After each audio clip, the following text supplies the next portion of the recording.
Welcome to the 12th video in this series, The Dictatorship of the Proletariat According to Marx and Engels. Today we'll be going over the 1875 piece by Marx, Critique of the Gotha Program. I've subtitled this, Proletariat's Brief Reign Defends Revolutionary Gains Through Transformed State.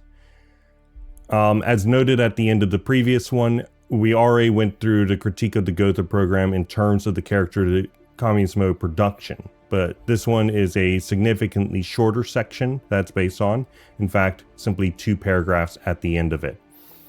But I have summarized it as the state is a product of specific material, social, and economic conditions, not an abstract entity that can be defined solely through linguistic manipulation, and it plays a crucial role in the concrete transition from capitalism to communism.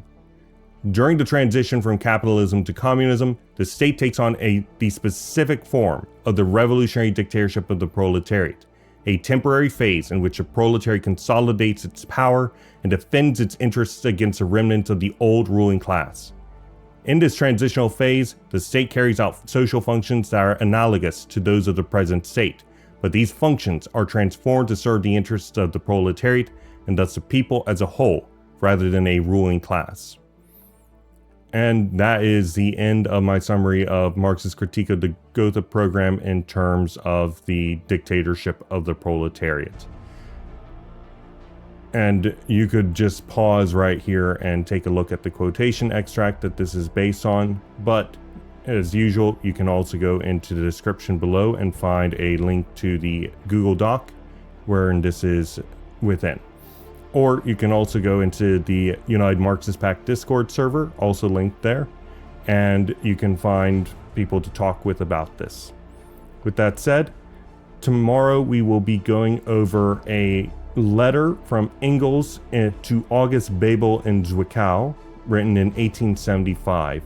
And this is where we'll get the first real introduction into, hey, listen, maybe state isn't necessarily the right word, but it's still viable to call it that. The example I've used historically is the slave picking up the gun to liberate themselves from the slave master. It's a completely different relation than the slave master holding the gun to enforce slavery.